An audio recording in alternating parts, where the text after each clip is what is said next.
어느 고을 초가삼간 하나 덩그러니 서 있는 곳에 선비 윤재상이 살고 있었습니다.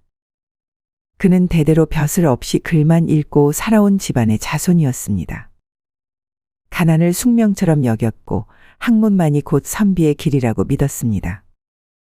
그러나 현실은 글만 읽는다고 배가 부른 것이 아니었습니다. 그의 아내는 날마다 깊은 한숨을 내쉬며 삶을 이어갔습니다. 먹을 게 하나 있지 않았습니다. 굶주린 세 아들은 기운 없이 방바닥에 축 늘어져 있었습니다. 맏아들 강선은 창백한 얼굴로 중얼거렸습니다. 어머니, 배가 고픕니다. 배가죽이 등가죽하고 붓겠어요. 둘째 강주는 눈을 반쯤 감은 채 덧붙였습니다. 고기 한 점 먹어보면 소원이 없겠어요. 막내 강석은 기운도 없어 웅얼거릴 뿐이었습니다. 아내는 눈물이 왈칵 솟았습니다. 선비 윤재상은 헛기침을 하며 다소곳이 앉아 책만 보고 있었죠. 아내는 그 모습을 보자 속에서 열불이 났습니다. 서방님, 지금 책이 중요합니까? 아이들이 굶어 죽게 생겼는데 글귀가 눈에 들어옵니까? 윤재상은 곤란한 얼굴로 책을 덮으며 중얼거렸습니다. 허면 어찌한단 말이오. 이대로 있다가는 다 굶어 죽습니다. 아내는 치마끈을 꽉 쥐며 이를 악물었습니다. 이 지긋지긋한 가난. 시집 오기 전엔 몰랐습니다. 서방님이 이토록 고집스러울 줄은. 그녀는 과거를 떠올리며 다시 한번 깊은 한숨을 내쉬었습니다. 사실 윤재상도 이전에 돈을 벌기 위해 여러 차례 시도를 해봤습니다. 서당 훈장 일을 맡아보려 했으나 아이들이 너무 말썽을 부려 포기했고, 글을 써서 팔아보려 했으나 배고른 선비의 글 따위 누가 보겠느냐는 타박만 들었습니다. 결국 가난은 깊어질 대로 깊어졌습니다. 그날도 마찬가지였습니다.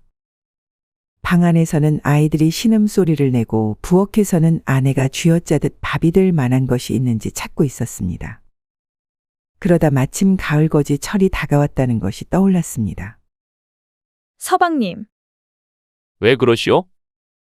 서방님, 논에서 벼이삭 조금만 베어 오십시오. 윤재상은 눈을 휘둥그레 떴습니다. 아니, 임자. 지금 무슨 말을 하는 것이오? 그깟 벼이삭 좀 잘 나온다고 큰일 나겠습니까?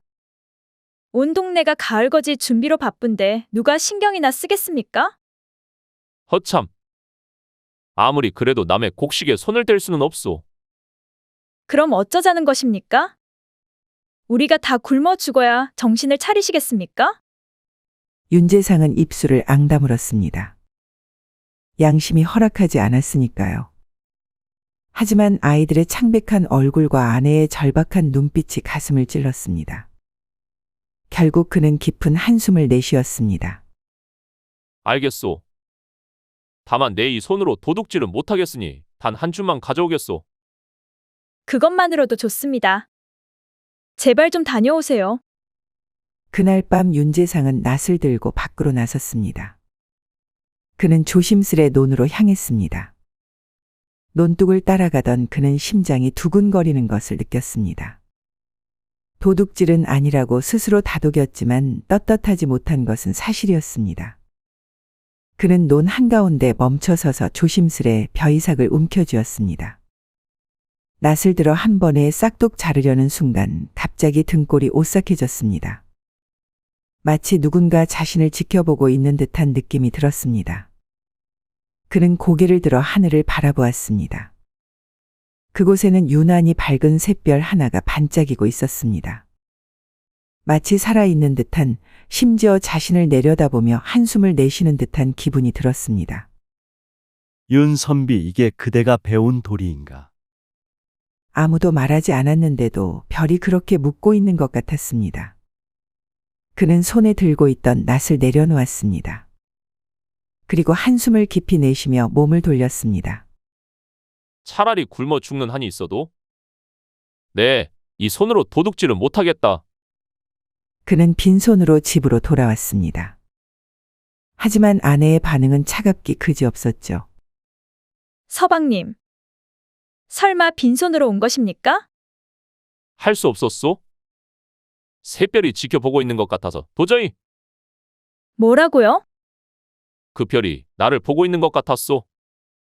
아내는 순간 말을 잇지 못하다가 이내 한숨을 푹 내쉬었습니다. 이런 고집불통을 봤나?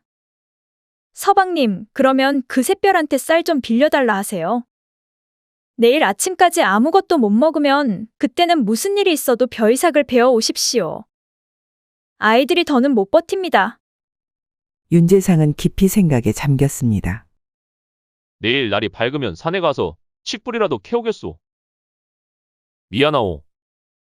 칡뿌리요?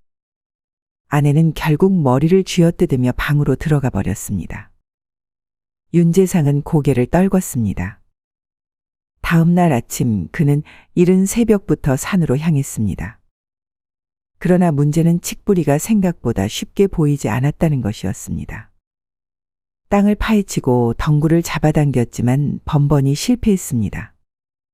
굳은 땅은 그의 손을 거부했고 마른 뿌리들은 바스라져 버렸습니다.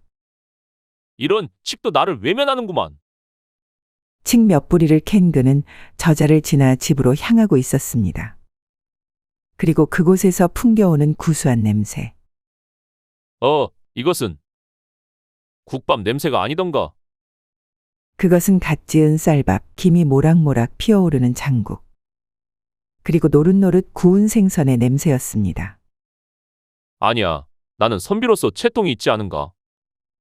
그는 저잣거리의 음식 냄새를 맡으며 잠시 정신을 놓았습니다.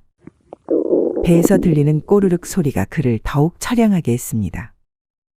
그때 누군가 그의 옆에 다가왔습니다. 배가 많이 고프신가 봅니다. 윤재상은 깜짝 놀라 그를 쳐다보았습니다. 그 앞에는 떡거머리 총각이 서 있었습니다. 얼굴은 어딘가 수수하면서도 맑고 눈빛은 단단했습니다. 자네는 누구요?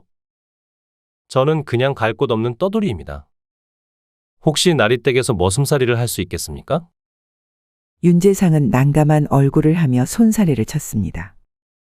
내 집은 머슴을 들일 형편이 안 돼요. 당장 먹을 양식도 없는 처지라네. 그러나 총각은 싱긋 웃으며 말했습니다. 알고 찾아왔습니다.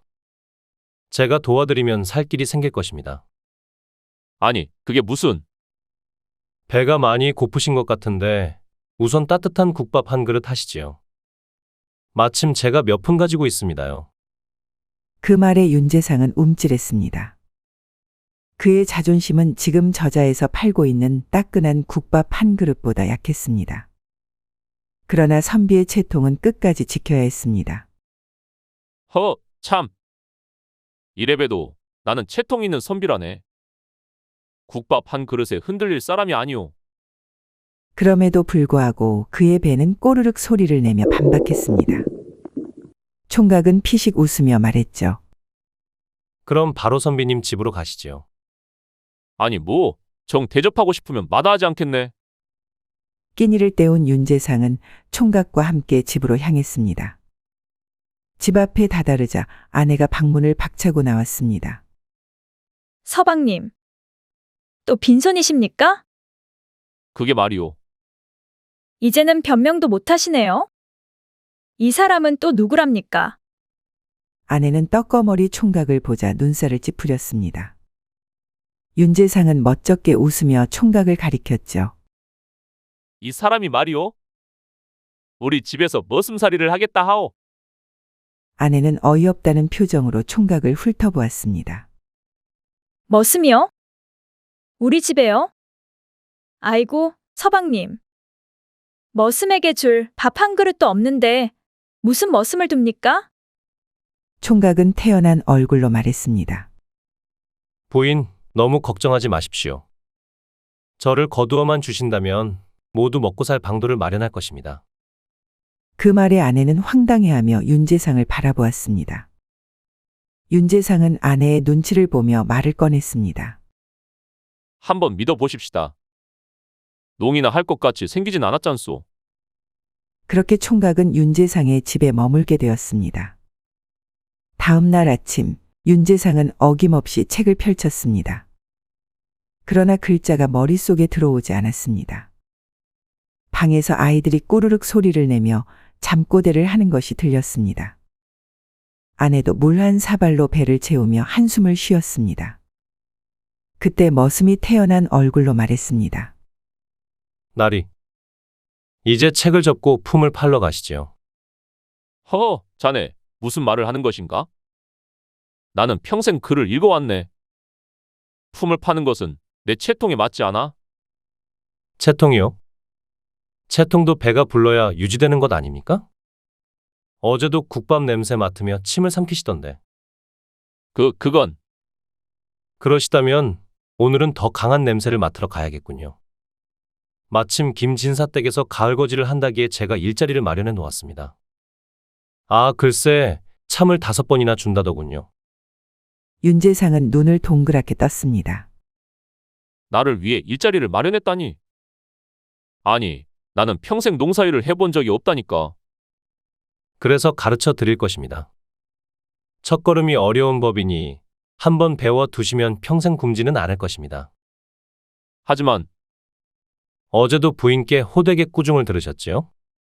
어서 움직이셔야 할 텐데. 윤재상은 그 말을 듣고 책을 덮었습니다. 한숨을 내쉰 그는 마침내 결정한 듯 머슴을 바라보며 말했습니다. 한번 해보겠네. 하지만 내 손에 굳은 살이 배기면 책임져야 하네. 굳은 살찜은 나중에 주막에서 막걸리 한 사발 마시면 잊혀집니다요. 가시지요. 그렇게 하여 윤재상은 머슴과 함께 처음으로 남의 집 농사일을 돕게 되었습니다. 처음에는 낫을 쥐는 것조차 어색해 머슴이 한숨을 쉬며 일일이 가르쳐야 했습니다. 그렇게 잡으면 손가락이 날아갑니다. 아니, 낫이 원래 이렇게 날카롭나?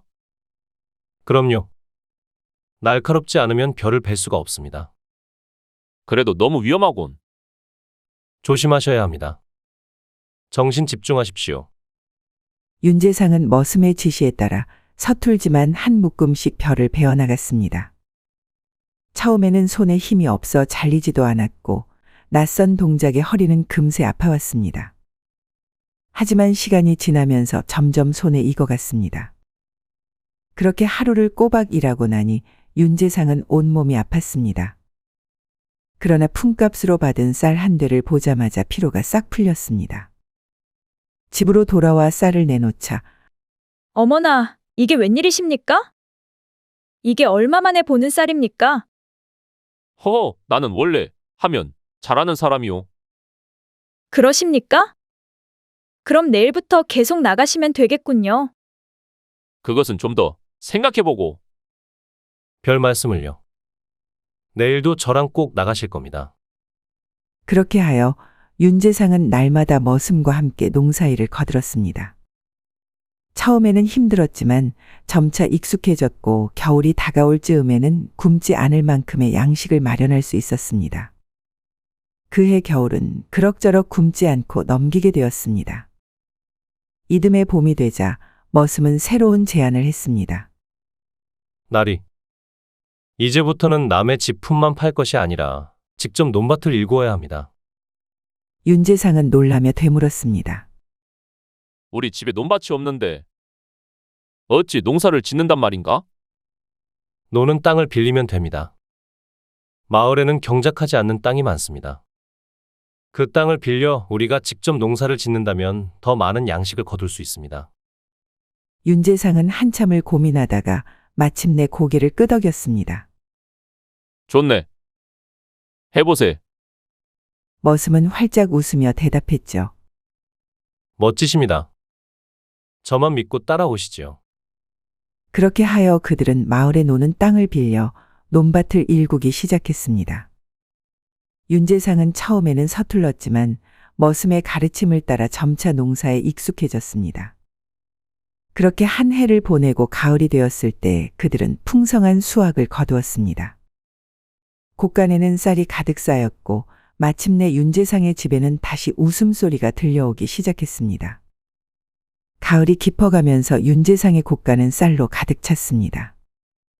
매일같이 끼니 걱정을 하던 때가 거짓말처럼 느껴질 정도였습니다.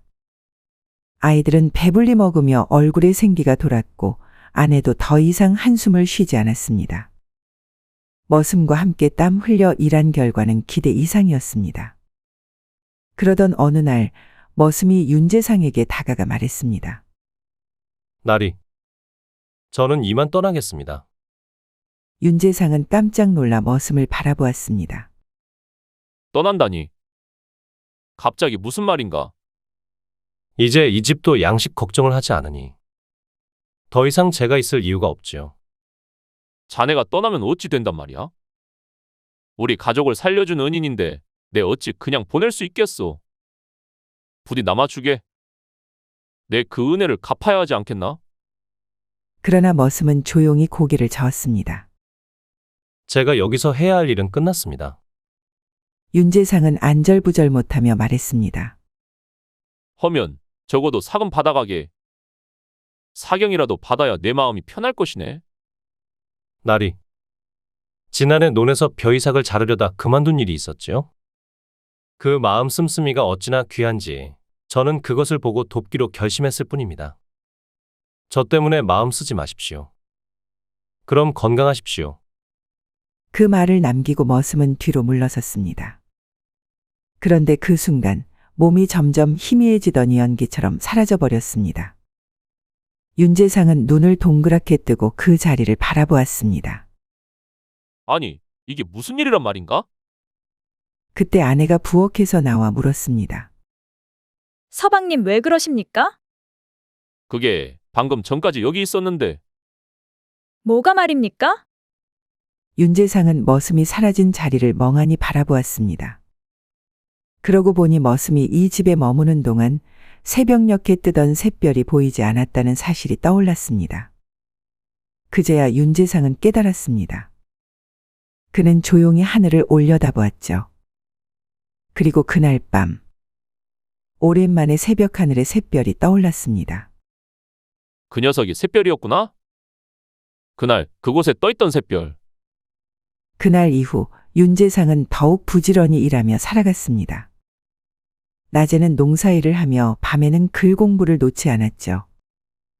아들이 그에게 물었습니다. 아버지, 덕구형은 어디로 갔나요?